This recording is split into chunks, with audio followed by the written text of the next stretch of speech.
Nah, kita coba bicarakan beberapa bagian texting Bapak Ibu ya, terutama kalau yang nyetor pertanyaan. Terus kita lihat ke chapternya Bad Ehrman yang Bapak Ibu baca ya. Terus kita lihat apakah dari situ kita bisa punya chance bisa menjawab ya beberapa pertanyaan itu. Ini dari komentar Bu Pepi ya. Seberapa jauh saya dapat meyakini bahwa penyalin benar-benar berusaha menyampaikan makna asli dari penulis dalam naskah yang ia salin, atau justru mengubah teks untuk memperkuat teologi pribadinya dan mendukung pandangannya sendiri. Nah, jadi chapter ini ya lebih keras klaimnya daripada chapter 2 dan 3 yang Bapak Ibu baca minggu lalu ya, karena kalau chapter 2 dan 3 tampaknya tambahan-tambahan itu banyak yang di area apa kesalahan dan sebagainya ya, yang bukan dengan muatan teologis ya. Bahkan eh, ada yang tambahan yang sangat banyak porsinya. Penutup Markus itu atau yang kisah wanita berzinah di Yohanes gitu ya.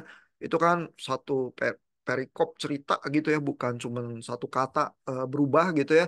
Tapi itu pun mungkin bukan karena dimotivasi kandungan teologis gitu ya. Jadi klaim yang ini yang di chapter yang ini chapter 6 lebih berat karena eh, Herman itu berusaha menunjukkan kalau perubahan ini bukan karena kesalahan atau ditambah supaya karena ada cerita yang dianggap cocok ya, tapi ini ada agenda teologisnya gitu ya, dan itu kadang-kadang yang dirasa mengganggu ya oleh pembaca Kristen, karena pembaca Kristen meyakini kalau misalnya belajar ineransi ya dan meyakini ineransi bahwa setiap kata dari Alkitab itu diilhami Tuhan ya, diinspirasikan sehingga kok bisa ya dirubah gitu, terus perubahannya agendanya teologis gitu ya. Jadi itu biasanya sangat meresahkan ya. Nah, pertanyaan Bu Pepi muncul dalam konteks yang semacam itu ya. Jadi dari mana sih penulis itu eh, dapat meyakini gitu ya bahwa itu dia menyampaikan makna asli dari penulis naskah atau memperkuat teologi pribadinya. Nah, mungkin yang agak apa berbeda ya dari apa penghayatan komunitas masyarakat kuno adalah teologi itu bukan hal yang pribadi itu. Buat masyarakat modern karena kita ini muncul sudah dengan apa perekat komunal yang cenderung sudah lebih renggang ya karena modernitas gitu ya, lebih individualis dibanding masyarakat kuno. Masyarakat kuno kalau nggak termasuk ke dalam satu komunitas tertentu nggak bisa hidup ya, nggak bisa punya komunitas tempat jualan ke pasar atau apa gitu ya. Itu apa langsung kehidupan itu langsung apa terancam gitu ya. Nah, tapi kalau masyarakat modern kan kita individualis ya. Kamu urus urusan kamu, saya urus urusan kita, itu ciri khas modernitas ya. Sehingga teologi kita kadang-kadang kita tuh merasa eh, istilahnya orang Kristen itu hubungan pribadi dengan Tuhan ya. Antara saya sama Tuhan aja gitu ya. Itu sebenarnya juga nuansa modernitasnya sangat kental ya karena penghayatan masyarakat kuno ya terhadap keagamaan itu lebih komunal, jauh lebih komunal ya. Karena kalau Bapak Ibu baca di Alkitab, yang berdosa itu rajanya Daud, yang dihukum rakyatnya loh, yang mati kena penyakit dan lain sebagainya ya. Jadi raja berdosa ya seluruh bangsa itu ikutan dianggap berdosa gitu ya. Jadi apa? Kalau saya yang melakukan kesalahan, ini satu komunitas saya yang ini ya, yang terancam gitu ya. Sehingga penghayatan iman ya itu nggak pernah milik saya sendiri. Ya, sehingga kalau pertanyaannya seperti itu ya, apakah penulis itu kalau merubah ya, itu untuk memperkuat teologi pribadinya nggak pernah gitu kalau di masyarakat kuno. Ya dia pasti berorientasi dengan yang komunitasnya yakini. Ya, dan di dalam hal ini karena kalau Erman benar ya bahwa perubahan itu karena agenda teologis untuk mempertahankan ortodoksi gitu ya, maka berarti komunitasnya itu punya pemahaman yang ortodoks dan dianggap perubahan yang dilakukan itu waktu menyalin itu sejalan gitu ya. Jadi mungkin jawabannya, tapi coba kita lihat ya contohnya yang Erman sajikan itu seperti apa ya. Terus kita coba bisa lihat nggak apakah eh, terhadap pertanyaan Bu Pepi itu jawaban itu oke atau enggak gitu ya. Nah, misalnya ya salah satu contoh ini ada bagian tentang apa anti adopsionistik ya. Anti adopsionistik ini adalah perubahan yang terjadi misalnya karena paham jangan sampai apa Yesus itu dianggap manusia biasa saja yang diadopsi ya, sehingga keilahian itu sebenarnya adalah eh, nggak merubah esensi apapun ya, hanya Yesus itu manusia yang dianggap diadopsi oleh Tuhan sebagai manusia yang spesial gitu ya. Nah, eh, tapi apa konkretnya teksnya yang berubah itu ya, ini diajukan contoh-contohnya. Jadi membaca Erman itu menariknya juga adalah karena dia benar-benar secara detail ya menyajikan teks-teksnya. Teksnya apa sih gitu ya, bukan cuman teori teologinya aja tapi teksnya yang mana gitu ya. Nah, untuk anti adopsionis itu ya yang muncul ada Lukas 2 ayat 33 ya. Di dalam penjelasannya di halaman 180 ya adalah ada tulisan di Lukas di mana yang dicatat problemnya adalah apakah tulisannya itu bunyinya Yusuf dan ibunya ya atau bapaknya dan ibunya ya. Nah, jadi perubahan itu minimal sekali ya. Yusuf mau ditulis Yusuf atau mau ditulis bapaknya ya. Tapi efek teologisnya adalah ini masalahnya. Apakah eh, karena Yesus lahir dari perawan Maria ya, berarti kan langsung yang sebenarnya langsung secara fisik jadi ibunya Maria ya. Masalahnya Yusuf itu bisa kita anggap bapaknya atau enggak gitu ya. Lalu implikasinya apa secara teologis kalau ditulisnya di situ namanya Yusuf atau ditulis bapaknya gitu. Masalahnya kalau Yusuf dianggap bapaknya, berarti ya Yesus lebih cenderung kesannya manusia biasa, lahir dari laki-laki dan wanita gitu ya. Tapi kalau kita nggak tulis bapaknya, melainkan Yusuf begitu aja, ya Yusuf sama Maria gitu. Tapi Yusuf bukan bapaknya loh, karena Maria itu Yesus lahir dari perawan Maria. Gitu ya. Jadi ada implikasi teologis itu, tapi perubahannya cuma bapaknya diganti Yusuf. Jadi dari segi kalau kita mau bilang kalimat gitu aja ya, kalimat itu nyaris kalau tanpa konteks teologi ya nggak ada yang berubah ya, karena secara pandangan umum adalah ya Yusuf ini bapaknya gitu ya, mau ditulis bapaknya mau ditulis Yusuf sama aja, cuma ada implikasi teologis itu. Jadi kalau Bu Pepi misalnya interogasi ahli Taurat yang melakukan penyalinan itu ya, kamu kok nyalinnya kayak gitu ya, dia bilang nggak ada bedanya kalimatnya gitu ya, apa masalahnya gitu misalnya ya kalau saya salin tulisannya Yusuf atau bapaknya. Nah, ini saya ingin tunjukkan beberapa terjemahan-terjemahan ya. Jadi varian yang ini ya, interestingnya cukup jelas ya. Karena sampai trickle down ke terjemahan bahasa Inggris ya ada beberapa versinya. Ada beberapa variannya. Jadi ini interesting ya. Karena berarti variannya yang beredar di bahasa asli juga cukup banyak ya. Sehingga terjemahan sampai ke bahasa Inggris bisa ada yang memilih varian ini, ada yang bisa memilih varian itu ya. Ini Lukas 2 ayat 33. Ya, ini kalau kita lihat di Bible Gateway gitu aja ya. Kalau kita pilih New International Version, tulisannya adalah The child's father and mother marveled at what was said about him gitu ya. Ini tertulisnya ayahnya dan ibunya heran akan apa yang Yesus katakan gitu ya. Nah, ini kalau versi yang ini ya, yang tertulis bapaknya atau ibunya, kalau bapak ibu pakai logika teologi ya, ini yang lebih cenderung berisiko adopsionistik atau yang tidak?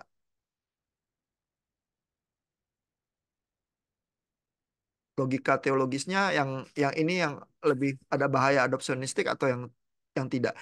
Jadi berubahnya dari versi yang ini yang lebih asli atau yang ini ya. Kalau saya tunjukin King James ya.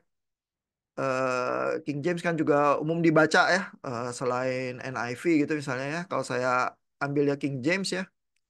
King James version itu ini. Tulisannya bukan bapaknya, Yusuf and his mother ya. Jadi eh, kok nulisnya juga bukan Yusuf dan Maria ya, nggak Yusuf dan Maria ya, nulisnya Yusuf and his mother. Kalau kita dari segi kalimat aja kayaknya kalau his mother harusnya padanannya father lah gitu ya, tapi ini Yusuf and his mother. Jadi menurut teorinya Ehrman ya, kalau disodorin dua, ada dua varian kayak gitu ya bacaan dan bukan bahasa Inggris ya, bahasa Yunaninya juga ada dua gitu ya. Yang satu bunyinya bapaknya, yang satu bunyinya Yusuf.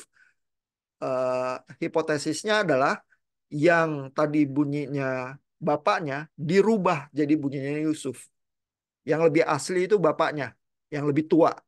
Lalu ada ahli Taurat yang pikir-pikir, jangan-jangan kalau ditulis bapaknya nanti adopsionistik ya. Saya rubah jadi Yusuf. Gitu ya. Apa hipotesisnya itu seperti itu. Ya. Kalau Bapak Ibu lihat terjemahan yang lain ya, ESV gitu. Bapak Ibu biasa baca apa sih kalau bahasa Inggris? ESV. ESV ya. Ini English Standard Version misalnya. English Standard Version, Mother and Father. Ya, berarti ini versi yang lebih tua kalau menurut teorinya Ehrman ya. Ada Bapak Ibu yang mungkin bacanya Revised Standard Version gitu. NRSV ya. Ini RSV ya misalnya. Juga Father and His Mother. Kalau Bapak Ibu lihat LAI bilangnya apa? Ayah, Ayah ayah dan dan ibunya ibu. ya. Jadi eh nah ini juga ciri-cirinya Ehrman ya. Kadang-kadang Ehrman itu ya berpolemik ya. Cuman kita nggak dapet apa kesan sebenarnya manuskrip yang lebih banyak beredar itu apa ya atau di manuskrip Yunaninya sendiri yang lebih banyak kayak apa gitu ya dia di bukunya itu ya karena untuk konsumsi awam juga ya dia nggak memperinci itu gitu ya sehingga kita tuh nggak mendapatkan informasi ya sebenarnya seberapa widespread atau berapa banyak manuskrip yang mengadopsi versi yang tertentu itu ya artinya seberapa dominan gitu misalnya. Mungkin kita harus baca buku yang lain ya atau cek Alkitab yang ada tools itunya ya untuk memperlihatkan variannya apa aja, berapa banyak dan seterusnya gitu ya. Karena Erman tuh nggak menyajikan itu. Kadang-kadang saya menduga dia itu pakai terjemahan atau versi varian yang sebenarnya kurang gitu banyak, kurang gitu dominan, kurang gitu terkenal ya. Tapi untuk argue klaimnya dia. Tapi bahwa varian itu ada, saya rasa scholars yang sehati-hati Erman itu benar ya bahwa varian itu ada. Cuma seberapa dominan dia nggak kasih informasinya tuh. Jadi kita bisa coba hati-hati di situ gitu ya. Karena seberapa kontroversial. Kayak gitu tadi ya yang kita lihat, yang bapaknya dan ibunya. Kalau itu yang Erman percaya sebagai yang lebih tua ya. Kebanyakan terjemahan di bahasa Inggris itu juga tampaknya. Termasuk LAI. Ya, jadi yang dirubah jadi Yusuf itu King James yang mengadopsi dan King James itu dari chapter 2 dan 3 itu yang kita baca sejarahnya dari bukunya Bar Ehrman juga itu diterjemahkan dari Textus Receptus yaitu versi bahasa Yunani yang agak late itu ya yang waktu itu Erasmus berusaha memperbaiki tapi dia dimarahin orang gitu ya. Nah, jadi Textus Receptus banyak dibaca orang widespread ya, tapi zamannya late gitu ya. Terus dia menjadi dasar eh, terjemahannya King James gitu ya. Tapi artinya di versi terjemahannya modern aja ya, kebanyakan kita versinya yang lebih bagus kok, yang tulisannya bapak dan ibunya ya, bukan yang tulisannya Yusuf ya. Nah, cuman memang ada perubahan itu iya, dan perubahan itu terjadi karena ada apa? eh, beban teologis tertentu ya. Saya bilang beban ya, bukan agenda ya.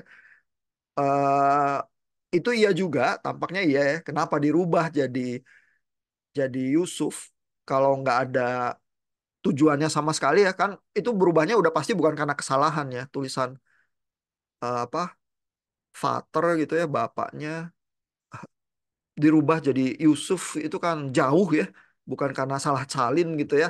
Berarti ada semacam logika atau tujuan tertentu. Memang teologis gitu ya. Memang hipotesisnya Ehrman kemungkinan benar gitu ya. Tapi seberapa widespread kebanyakan terjemahan modern kita termasuk LAI tampaknya pakai yang versi yang lebih bagus itu yang lebih tua. Ya. Nah, segitu tuh. Jadi coba kita balik lagi ke pertanyaannya Bu Pepi ya. Tadi Bu Pepi itu nanya, sekarang dengan melihat satu contoh itu apakah lebih terjawab ya? Seberapa jauh saya dapat meyakini penyalin benar-benar berusaha menyampaikan makna asli dari penulis dalam naskah. Saya rasa penulis tetap berkomitmen menyampaikan naskah asli dari penulis. Oh, berubah dari Yesus ke Bapa itu nggak ada yang tiba-tiba jadi salah, ya. Nah, terus memperkuat teologi pribadinya ini bukan urusan dia pribadi, ya. Ini urusan keyakinan umat gitu ya. Dan apa? Dia meyakini merubah dari bapaknya ke Yusuf itu cocok dengan teologi yang diwarisi di dalam tradisinya mereka, gitu ya. Dan dari segi apa pemaknaan kalimat nggak ada yang salah, ya. Nah, jadi begitu tuh apa kompleksitasnya ya persoalan varian itu di situ, ya. Nah, mungkin sejauh ini dulu Bu Pepi menjawab nggak pertanyaannya?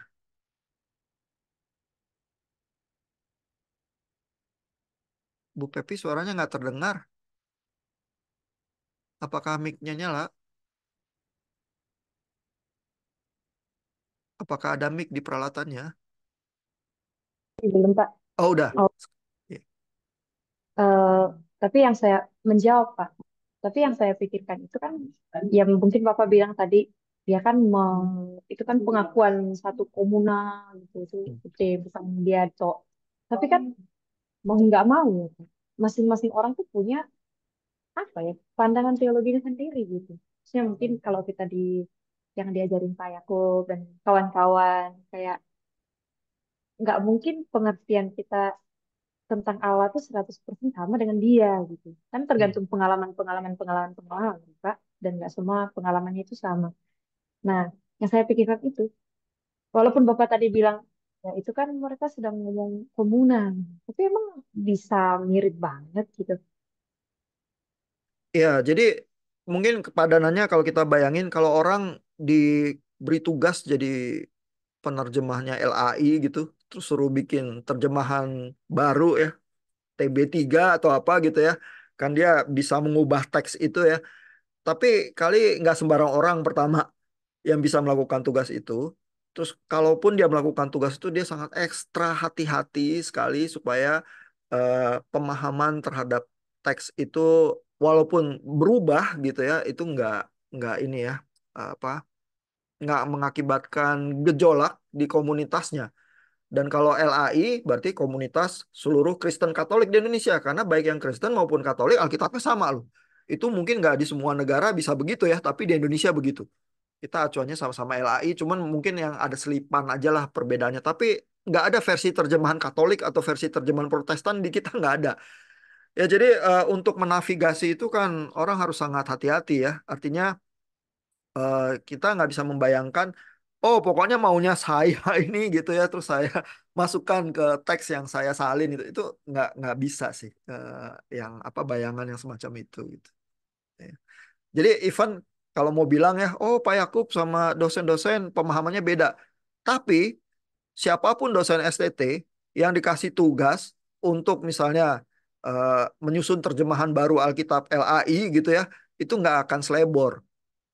Dan dia akan berdoa habis-habisan kali ya supaya terjemahan dia itu nggak salah, salinan dia itu setia gitu ya. Walaupun nanti ada perubahan gitu. Walaupun generasi berikutnya nanti melihat itu kok jelek ya terjemahannya itu. Yang TB2 aja sekarang banyak yang mengeluhkan lah ya LAI begini begitu ya. Tapi saya tuh selalu nggak mau mengkritisi LAI ya karena saya tahu ya orang-orang yang menerjemahkan di LAI itu bukan orang sembarangan semua ya.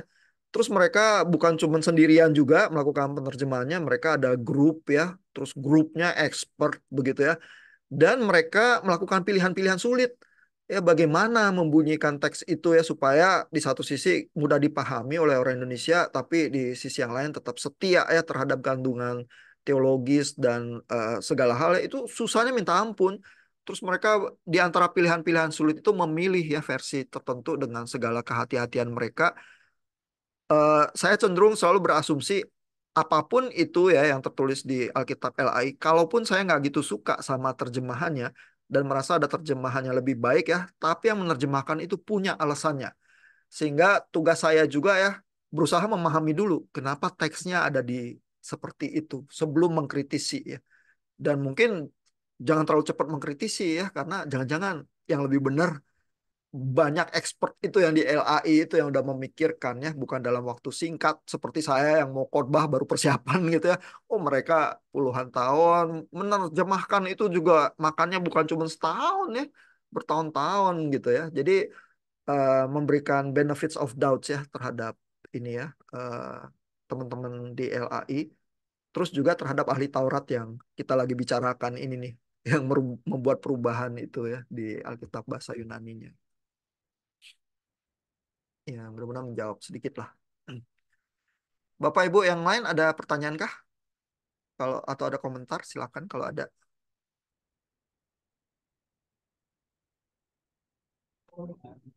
Saya Pak, Iya, silakan Bu.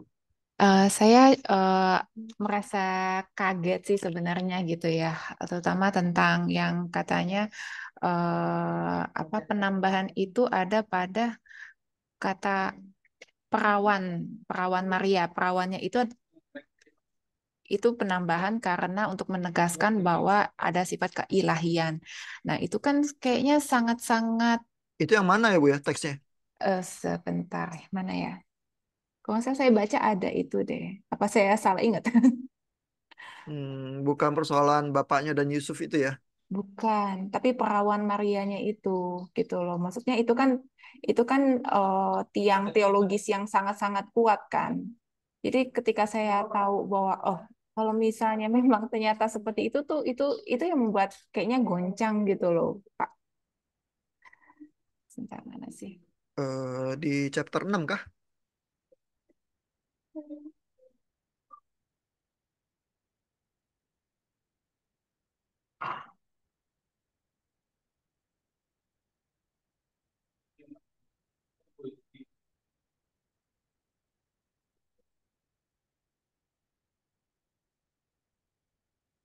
Mungkin bukan itu kali ya problemnya dengan perawan itu ya. Atau Ibu baca di mana? Kalau bisa nyebut halamannya kita bisa lihat. Aku lagi cari, aku Hmm. lagi cari sih.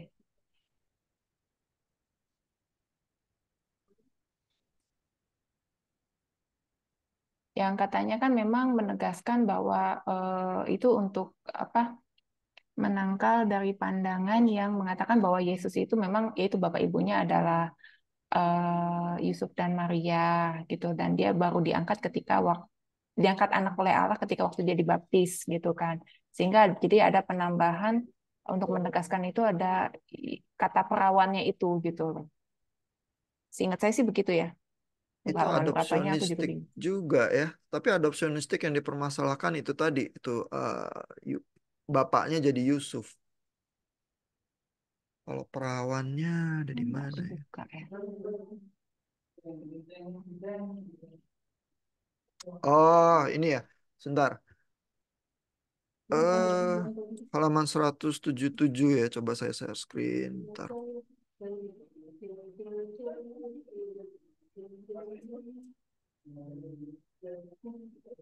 Ini ya.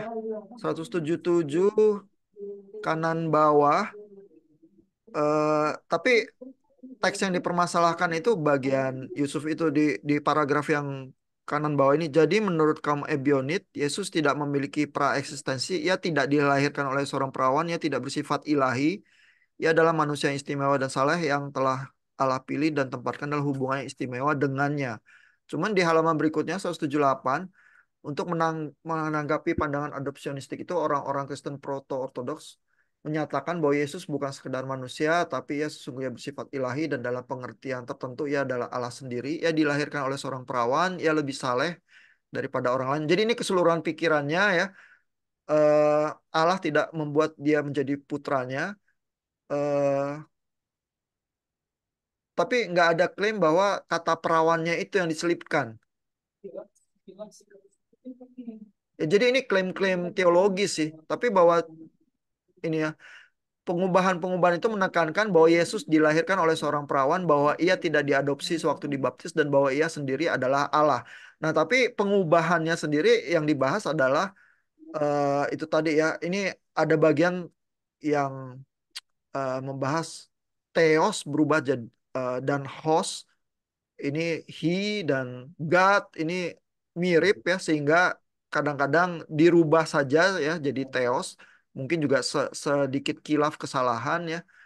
Tapi dia nggak bilang ada ayat yang diselipkan perawan sih. Yang dipermasalahkan justru Lukas itu tadi tuh. Tunggu, kalau kita Oh, lihat oke. ayatnya ya. Jadi bukan kata perawannya itu yang ditambahkan gitu ya untuk menegaskan teologisnya. Betul, yang muncul ini Lukas 2 ayat 33 ini contohnya. Ya, tapi maksudnya si Erman berusaha menjelaskan keseluruhan klaim teologisnya nih. Kalau yang adopsionistik begini, terus yang ortodoks begini ya, termasuk keseluruhan pemahaman terhadap kelahiran dari perawan dan lain sebagainya ya. Masalahnya implikasi dari Yusuf sama bapaknya itu adalah kalau kata bapaknya itu diganti jadi Yusuf, kita bisa punya peluang memahami bahwa Yusuf itu bukan bapak fisiknya. Makanya ditulis namanya Yusuf. Tapi jangan ditulis Hmm. bapaknya.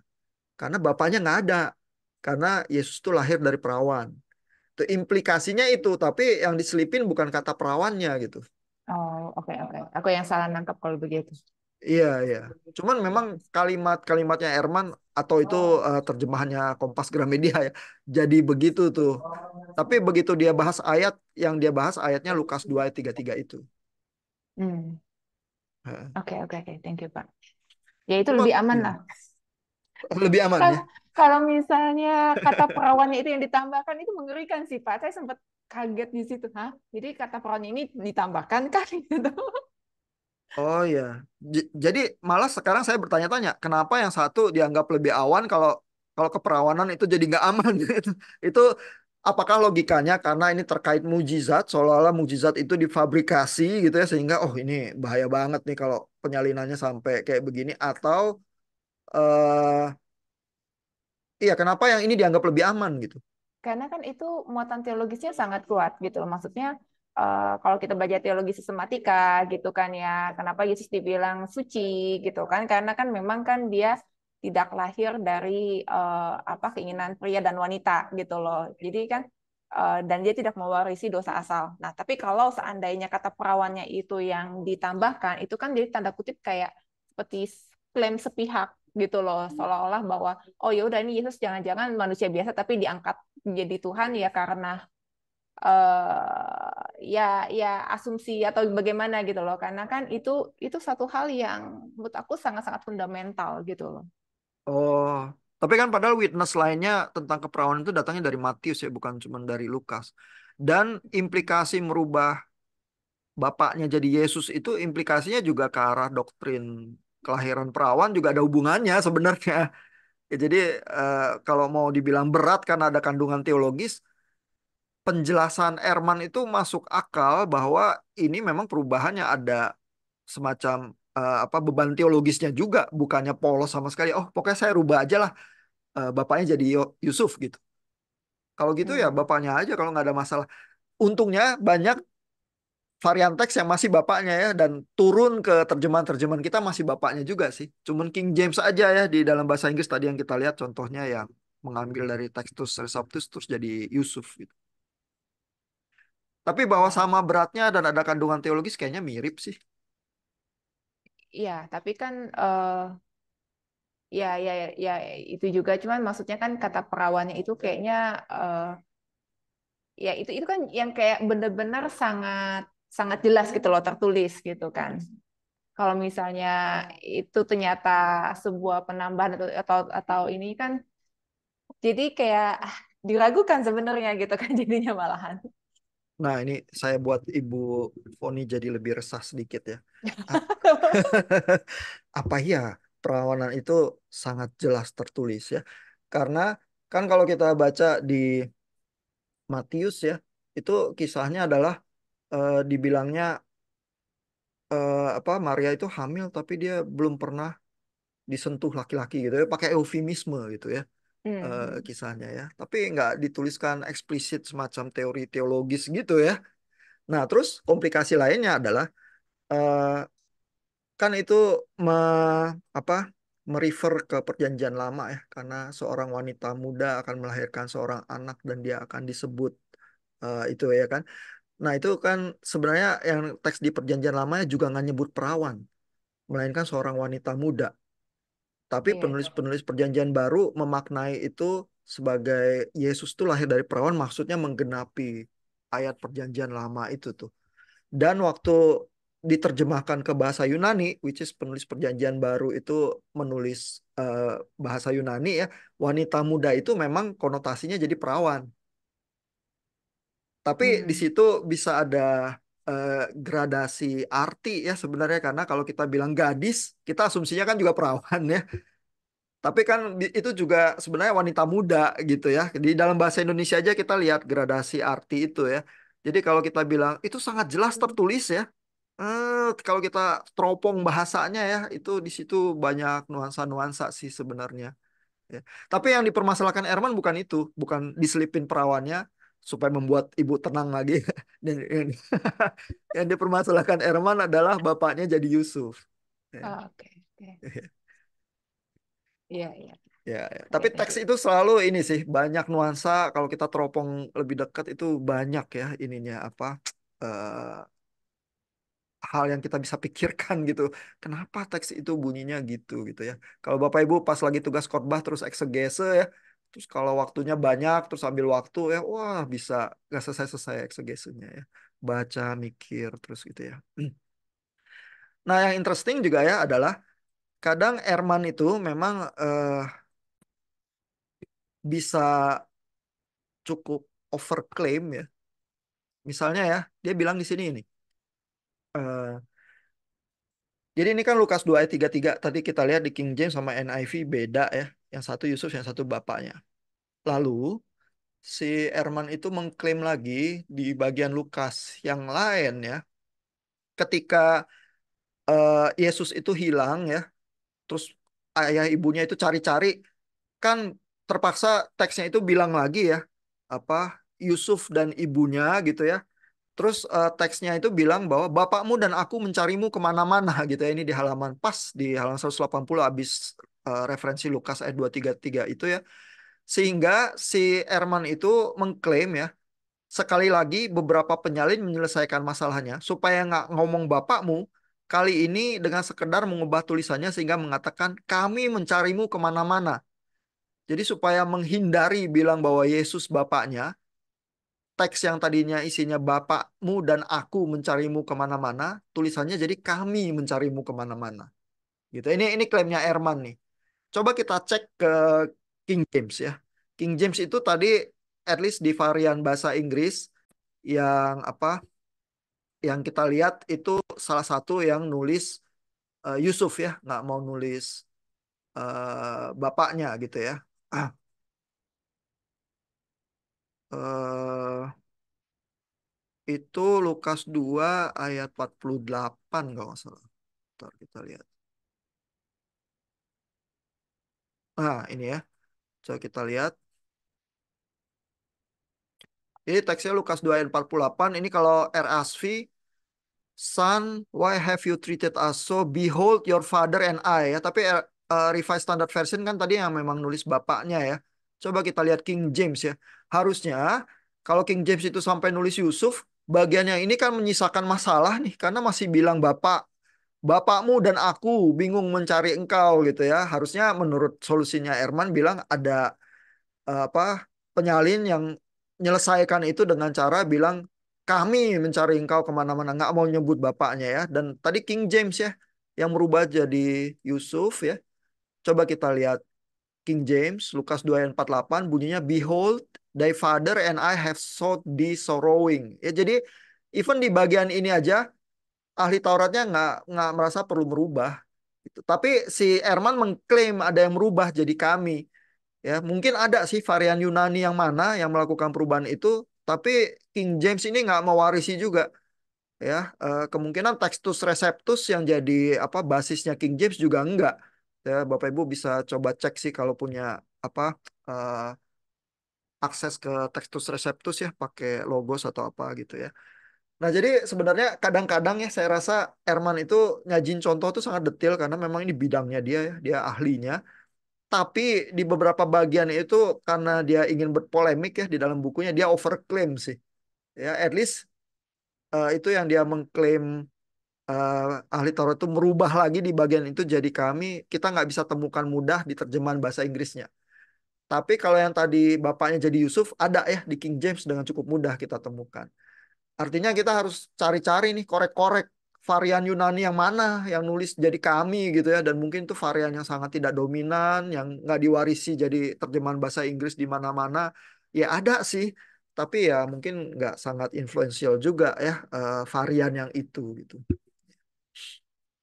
Nah, mungkin jadi kalau mau baca Erman terus mau kritis ya, itu lihat di bagian mana dia overclaim gitu. Tapi itu susah ya, jadi harus agak mendetil ya. Terus periksa karena si Ermannya juga nggak kasih referensi langsung di bukunya gitu untuk memudahkan kita. Ya buat awam siapa sih yang ngecek-ngecek gitu ya, percaya aja lah. Nah, masalahnya kalau orang overclaim terus kita percaya aja ya, di situ letak ininya kesulitannya juga ya. Hmm. Nah, kita coba lihat lagi ya komentarnya atau pertanyaan Bapak Ibu ya. Ini dari Pak Edric, atau Pak Edric udah balik juga dari toilet ya. Ini pertanyaannya Pak Edric. Apakah penemuan manuskrip dengan segala jenis perbedaannya mempengaruhi keseluruhan ajaran yang ada? Sekalipun punya versi yang terbenar, manusia masih bisa saja mensalah artikannya. Ya, jadi artinya walaupun teks itu sama, problem hermeneutics dan interpretasi itu selalu ada juga. Ya, jadi ini memang demikian adanya gitu ya. Tapi pertanyaan yang berat adalah pengaruhnya kepada keseluruhan ajaran bagaimana gitu ya. Lalu seberapa valid manuskrip LAI menerjemahkan Alkitab? Itu tadi udah saya komentari ya. Saya cenderung enggan mengkritisi LAI dan cenderung berasumsi LAI itu bertanggung jawab ya, dan kumpulan para ahli memang ya. Jika misal dari LLX dan BHS, bukankah manuskrip yang dijadikan landasan dalam keduanya telah dikritik sepanjang sejarah dengan segala jenis sanggahannya? Iya ya, setiap manuskrip ada ya sanggahannya, dan eh, ada pendeta-pendeta yang di mimbar tuh bilang saya lebih suka terjemahan ini, saya lebih suka eh, teks yang ini. Itu oke-oke aja ya. Masalahnya begitu kita menerjemahkan ke versi yang bisa diakses umum, tentu berarti kita berusaha mencari kompromi ya di antara berbagai pilihan-pilihan itu ya. Kalau Bapak Ibu juga lihat King James sama NIV atau sama RSV aja ya, itu filsafat atau approach mereka waktu berusaha menerjemahkan itu kan beda-beda ya. NIV itu memang kalau disuruh pilih antara lebih gampang dibaca atau lebih dekat ke aslinya, NIV itu berusaha milih lebih gampang dibaca. English Standard Version juga gitu. Tapi kalau King James mungkin berusaha lebih puitis, lebih dekat ke bentuk-bentuk kalimat aslinya ya. Cuman basisnya dia Textus Receptus itu aja. Ya, kalau dia pilih varian Yunani yang lebih tua, mungkin sih lebih bagus ya. Zaman sekarang yang nggak suka King James dan cenderung melihat kualitas Textus Receptus itu lebih rendah, jadi berusaha pilih terjemahan yang lebih baru lah, yang lebih update gitu ya, karena King James juga udah lama gitu ya.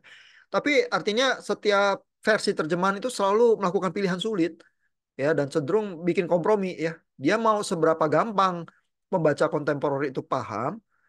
Kalau dekat ke konstruksi asli, bahasa asli dan lain sebagainya, itu kadang-kadang kalimat jadi awkward ya. Tapi kalimat yang awkward kadang ada semacam aura ini tulisan kuno yang lebih puitis ya, atau apa ya. Sehingga kadang-kadang kalau kita nyebut bahasa Alkitab gitu ya, dengan gayanya ya, LAI terjemahan TB1 atau apa, orang langsung tahu oh ini kitab suci gitu ya. Jadi kayak orang baca pantun langsung udah tahu aja gitu ya.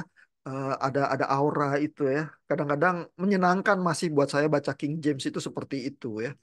Jadi eh, kalau Bapak Ibu punya waktu belajar ya baca semuanya aja gitu ya. Terus sehingga kita jadi kaya ya. Lihat berbagai terjemahan, membiasakan diri dengan bahasa itu punya nuansa, punya konotasi, punya perasaan gitu ya. Jadi bukan cuma eksplisit harfiah gitu aja ya, tapi berusaha merasakan rasa bahasanya juga gitu ya. Nah, tapi ya itu kan makan waktu ya. Tapi kan Bapak Ibu seminarian ya. Jadi eh, waktunya bisa melar ya, bukan 24 jam tapi 48 jam per hari buat baca itu misalnya ya. Ya, jadi eh, pertanyaan Pak Edric cenderung apa? Cenderung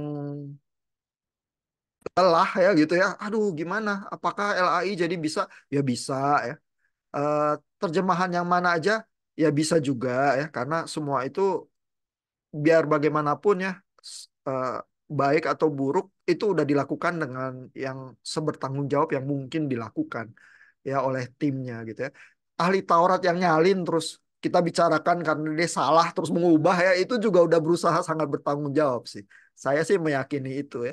Tinggal eh, adanya varian itu menyediakan bahan buat kita sebenarnya untuk berpikir secara teologis dan ada bukti tekstualnya gitu ya untuk coba kita menyusun teologi kita baik-baik gitu. Sebenarnya varian itu semacam kekayaan ya kalau kita nggak nggak nggak terganggu ya oleh eksistensinya gitu. Daripada cuman kita punya satu teks doang ya. Terus habis itu kita juga paham bahwa penyalinan itu sebenarnya beresiko, apalagi dari zaman kuno ya. Terus kita punyanya cuma satu. Kita punya ribuan, punya banyak sekali informasi. Jadi kita sebenarnya punya kekayaan ya. Kalau kita nggak langsung tendensius melihat itu sebagai masalah gitu ya. Nah ini ya terhadap pertanyaan yang paling atas dari Pak Edric, Erman sendiri menyajikan jawabannya ya. Jadi pertanyaannya, seberapa mempengaruhi keseluruhan ajaran gitu ya. Ini saya tunjukkan blognya Erman ya. Bapak Ibu juga bisa cari lagi ya untuk baca kalau mau ya. Ini blognya udah lama karena bukunya Erman juga buku lama ini dari November 2014 ya. Do textual variants really matter for anything gitu ya. Terus dia bilang banyak orang tanya-tanya ya, dan bahkan gurunya sendiri ya Bruce Metzger itu mungkin diisukan dia bilang ya bahwa oh sebenarnya nggak meter varian itu ya. Nah terus ini responsnya panjang ya. Jadi karena Erman itu ilmuwan yang baik ya, dia bilang juga ya bahwa saya tuh berkali-kali bilang bahwa memang banyak kesalahan Alkitab itu ya karena salah salin begitu aja yang memang inosen dan lain sebagainya gitu ya. Itu biasa aja dan mungkin juga nggak worth it untuk dibicarakan karena yang memang salah tulis gitu ya, sama kayak typo gitu ya. Ada satu teman alumni STT waktu itu nunjukin dari LAI TB2 ada lu typonya Pak. Oh oke. Terus saya coba lihat, oh memang typo gitu ya. Jadi Bapak Ibu bayangin ya, di zaman sekarang yang pasti computerized, typo aja masih bisa kok gitu ya. Apalagi di masyarakat kuno gitu ya, typo banyak ya, bukan hal yang aneh lah gitu ya.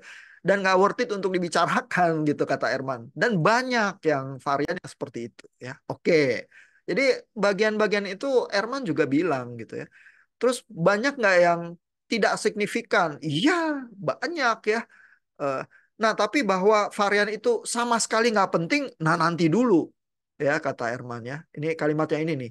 But does the fact that variants cannot, by their nature, threaten significant doctrines, mean that variants are therefore always unimportant and insignificant ya? Jadi si Erman bilang, apakah kalau varian itu tidak dapat mengancam doktrin yang signifikan, artinya varian sama sekali tidak penting dan tidak signifikan sama sekali? In my view, ada simple answer, kata dia, no way. Ya, ini karena dia bidang yang dia tekuni memang itu. Ya, kalau ada orang yang bilang bidang kamu nggak signifikan, nggak usah belajar varian sama sekali ya, ya dia akan bilang no way, begitu ya. Dan banyak generasi-generasi Bible scholars yang bidangnya itu ya. Cuman memang di Indonesia seringnya nggak diajarkan ya. Karena expertise yang dibutuhkan tinggi ya ke bahasa asli. Terus harus punya akses ke banyak teks-teks varian ya. Perpustakaannya harus menyimpan teks-teks kuno itu ya. Atau at least punya akses digitalnya atau apa ya. Terus setiap hari bacanya itu ya. Itu kerjaan yang sangat berat sih gitu ya, dan nggak semua orang juga harus itu ya. Tapi kalau udah ada orang yang menekuni bidang itu ya, ya itu sumbangan sebenarnya buat buat kita ya, karena dia yang meneteskan keringatnya gitu ya. Dan varian itu bisa sangat signifikan ya, terutama kalau Bapak Ibu eksegesinya dalam ya. terus berusaha memahami ayat-ayat sulit, menghadirkan teologi yang relevan untuk zaman ini ya. Kalau Bapak Ibu memang kuat ya belajarnya, terus waktu persiapan khotbah bukan cuma sekedar teks biasa aja, tapi ada tekstual varian juga yang dipertimbangkan dan lain sebagainya, itu jadi sangat baik ya sebenarnya. Tapi ya itu kan makan tenaga ya. Dan tapi jangan sampai kalau khotbah ini ya ngomong bahasa Yunani banyak-banyak sehingga yang dikhotbahin nggak paham gitu ya. Itu juga nggak membangun ya. Karena Paulus bilang lebih baik saya berkata-kata 5 kata saja yang bisa dipahami orang dan membangun orang daripada berkata-kata banyak tapi orang nggak bisa paham. Nah, jadi itu ya, apakah tidak dapat merubah ajaran doktrin secara signifikan? Tampaknya sih Erman juga berpendapat ya tidak ada ya kali doktrin yang signifikan yang jadi terancam. Eh, tapi apakah tidak penting? Varian itu penting, dia bilang. Kalau mau bilang nggak penting, no way, kata dia. Gitu ya, mungkin itu menjawab ya. At least dari tangan Erman sendiri, jawaban itu muncul terhadap pertanyaan Pak Idrik. Ya. Apakah ada pertanyaan ya dari Pak Idrik atau teman-teman yang lain sejauh ini? Pak, saya mau tanya. Iya, iya, Bu. Punya, saya jadi khususkan kemarin kami ada kelas eksegesis mampu ini kan Pak. Saya nanya-nanya karena mungkin ada bukan mungkin karena ada yang nyenggol-nyenggol gitu. Terus ternyata penyelesaian PL sama PB beda ya Pak. Gimana penyalinannya? PB sama PL Maksudnya caranya beda eh atau iya, sebenarnya kan PB itu muncul dalam tradisi yang lebih ini ya, eh lebih ada bait Allah ya. Ya, sebenarnya di PB juga masih sampai tahun 70 AD ada bait Allah sih di Yerusalem ya karena dihancurkannya baru tahun 70 AD. Tapi ritual di bait Allah itu kan dari sejak zaman Salomo terus ada ratusan tahun establish begitu ya sampai pembuangan pembuangan ke Babel ya. Nah, masalahnya juga adalah banyak teori ya terhadap proses kanonisasi dan apa penyalinan penulisan perjanjian lama ya. Jadi di bagian itu juga kita nggak bisa terlalu definitif ya. Eh, banyak yang bilang sebenarnya kitab-kitab itu terkristalisasinya itu menjelang eksilik atau bahkan sesudah zaman pembuangan. Ya karena dan gimana caranya menjadikan satu kitab ya. Kadang-kadang ada yang bilang dan ada bagian-bagian yang tampaknya diwarisi begitu terus ditulis berdampingan gitu aja. Misalnya ya Bapak Ibu kan baca Kejadian ya karena berinteraksi sama evolusi sama apa Richard Dawkins dan lain sebagainya sama Peter Enns. Kejadian itu coba ditanya ya, kenapa ada kejadian satu penciptaan terus ada penciptaan kejadian dua lagi? Kenapa harus begitu? Gitu ya. Terus kisahnya rada beda lagi nuansanya. Kejadian satu sama kejadian dua gitu ya. Nah itu eh, salah satu teori yang beredar adalah itu kisah penciptanya diwarisi ya. Terus mungkin daripada diharmonisasi gitu aja ya, jadi satu cerita yang menyulitkan, udah ditulis berdampingan gitu aja, sehingga diwarisi terus-menerus gitu. Eh, terus lantas membacanya gimana? Jadi kalau ada dua cerita penciptaan gitu kan, nah, itu menghasilkan kesulitan tersendiri. Tapi pokoknya teks manuskrip kita yang kita warisi kayak gitu. Ya, terus kitab Daniel itu ada 3 variannya paling sedikit ya, dan yang ada perbedaan bagian apa bagian yang cukup besar porsinya dari kitab itu ada yang missing gitu ya. Dan terutama karena kitab Daniel itu mungkin ditulisnya kan di pembuangan dan lain sebagainya ya. Jadi tampaknya ya pembuangan itu menghasilkan shock yang sangat besar ya terhadap bangsa Israel ya.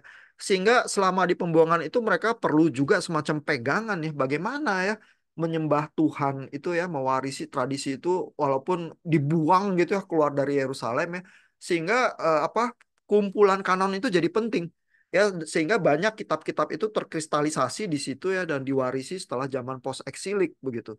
terutama varian-varian itu jadi banyak setelah yang kitab-kitab yang lebih late ya, kitab-kitab hikmat dan lain sebagainya ya, itu eh, kitab-kitab yang lebih awal mungkin lebih established ya, lebih terkristal, lebih lebih awal begitu ya. Nah, jadi di Perjanjian Lama konteksnya berbeda ya, kerumitannya ada perbedaan juga ya. Tapi secara tepat seperti apa, kadang-kadang kita sulit juga bilangnya ya, dan ada berbagai teori yang kita warisi ya variannya. Ya karena kadang-kadang lewat penggalian atau apa kita ketemu ya di apa library mana, oh ada teks, terus ini teks ini ada cuplikan kitab ini, terus kalau dibaca nanti ada perbedaan gitu ya. Nah, terus studi varian itu ya untuk mengekskavasi terus memaknai ya, ini sebenarnya jadi gimana gitu hipotesisnya terjadi varian yang semacam ini gitu. Kalau dari sisi Bu Ina gimana terus penjelasannya? Perbedaannya apakah ada secara spesifik disebutkan? Eh, Gak bilang perbedaan, tapi sampai nggak ngomong perbedaan sih Pak, karena kayak intinya Bu Ina bilang kalau PL itu eh, udah kayak diturunin gitu, maksudnya kayak orang tuh hati-hati banget, nggak boleh diubah sama sekali gitu katanya. Jadi Sebenarnya kan nggak PB, mungkin salah, cuma kan yang pas iya. Masorek itu baru Hmm, ada penambahan vokal apa segala macam. Nah, kalau PB kan Yunani kan Pak, iya. yang pas itu kan. Terus saya nanya ya, Yunani kan Pak, terus eh, apakah maksudnya yang saya ingin, saya kayak jadi bingung sendiri gitu. Prosesnya ini gimana? Maksudnya kayak, maksudnya ini kan Paulus nulis surat nih. Habis itu disalin lagi apa gimana Pak? Atau langsung ditafsirkan atau gimana gitu. Nah kan saya kebanyakan Hmm, pakai kata penyalin kan di situ Pak. hmm. Nah, pas saya nulis kata penyalin, saya bingung sendiri. Loh, kenapa saya tulis penyalin sementara saya nggak ngerti prosesnya gimana? Iya, sebenarnya kalau dibilang perjanjian lama lebih hati-hati, perjanjian baru kan juga karena ada peringatan di Wahyu itu yang juga dikutip oleh Bart Ehrman. Ya jangan sampai dirubah-rubah ya. Jadi sebenarnya begitu handlingnya sesuatu yang kitab suci, semua orang hati-hati sih. Ya, cuman kan memang proses penyalinan apalagi di masyarakat kuno dan lain sebagainya ya ada komplikasi ya. Tapi semua orang hati-hati itu dipastikan. Bahwa ada perbedaan sih ya ada perbedaan lah, tapi nggak bisa mengklaim yang perjanjian baru lebih kurang hati-hati. Kayaknya sih nggak, sama aja hati-hatinya. Terus tingkat varian itu apakah perjanjian baru lebih banyak daripada perjanjian lama? Saya rasa nggak juga tuh, tinggal orang studinya di bidang yang mana ya. Kalau didalamin perjanjian lama ada varian-variannya juga. Jadi sebenarnya masalahnya itu bukan di penyalinannya Pak, tapi penafsirnya. Enggak. Penafsirannya. Jadi kalau penafsir itu kan teksnya ini udah kita setujuin, ini teksnya yang ini ya. Terus ini tinggal problem tafsir. Teks ini maksudnya apa ya. Tapi kalau penyalinan berarti eh, reproduksi teksnya sendiri ya. Di situ udah ada varian ya, muncul ada teks yang bunyinya gini, ada teks yang bunyi gini. Ini belum ngomong soal penafsiran ya. Tapi teksnya sendiri itu waktu direproduksi ada perbedaan gitu.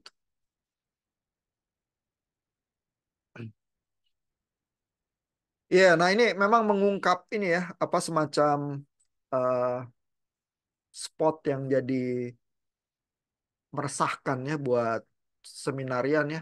Tapi bahwa tekstual variant itu ada, itu mah undeniable ya, karena dari apa temuan arkeologis teks-teks kuno yang kita warisi memang ada. Tinggal kita memaknai tekstual varian itu seperti apa. Ya, baik PL maupun PB ada. Coba aja tanya Pak Philip yang mendalami tekstual varian PL. Ya dia tahu banyak lah.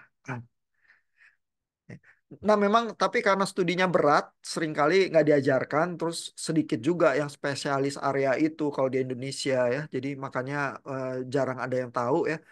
Tapi karena Erman itu dibaca luas ya, juga di kalangan awam karena diterjemahkan, terus dia nulis buku yang semacam itu ya, memang untuk diakses awam ya. Makanya saya pilih lah eh, supaya Bapak Ibu berkenalan paling nggak sama Bart Ehrman ya dan punya sumur hidup untuk memprosesnya bagaimana bereaksi terhadap eh, varian-varian Alkitab gitu ya. Ya, tapi mudah-mudahan responsnya positif ya. Jadi mudah-mudahan pengalaman ini apa efeknya bisa memberikan pembelajaran. Oh, kita lihat lagi pertanyaan ya. Ada dari Bu Titis tampaknya nyumbang pertanyaan juga sih.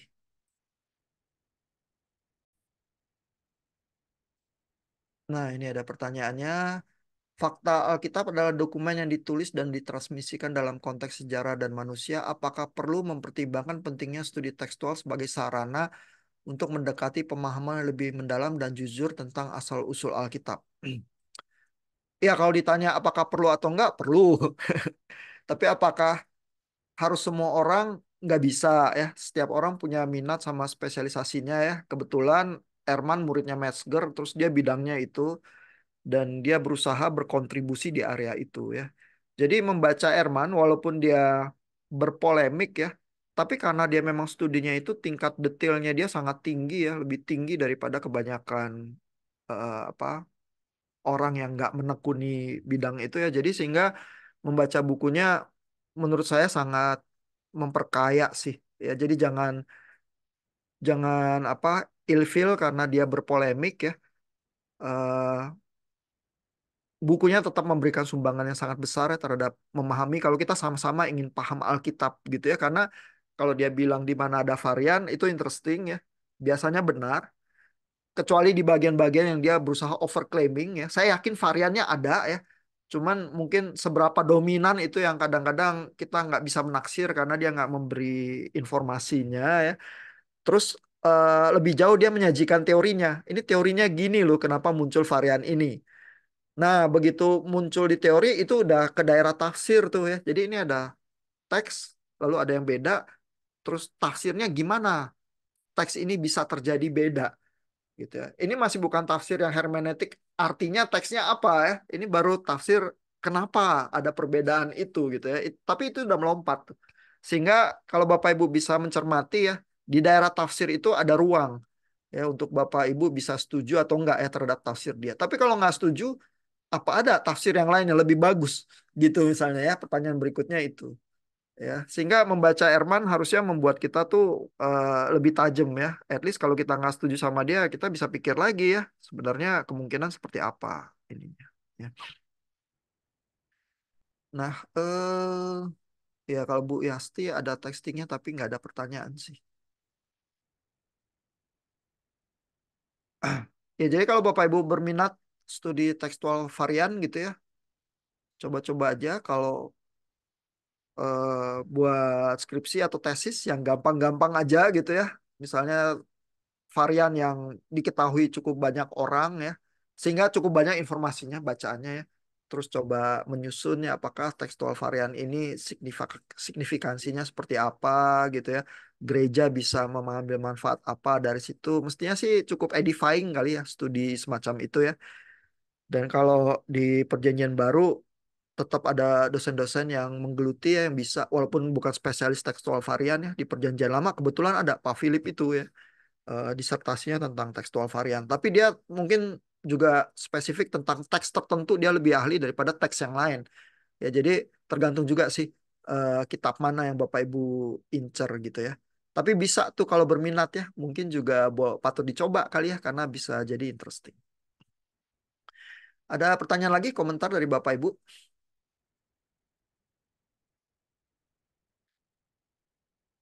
Nah, kalau nggak ada, kita sampai di sini ya. Untuk materi minggu depan nanti saya pasang lagi di G-Class ya. Itu ada apa bacaan yang merespons terhadap Erman ya, menjawab Erman dari Welles dan Bock ya. Itu juga ada perdebatannya ya, Welles sama Erman. Jadi mungkin itu kalau Bapak Ibu resah, mereka mewakili suara yang lebih konservatif yang berusaha menjawab Erman itu ya. Jadi coba aja dibaca, siapa tahu menolong juga meredakan keresahan Bapak Ibu.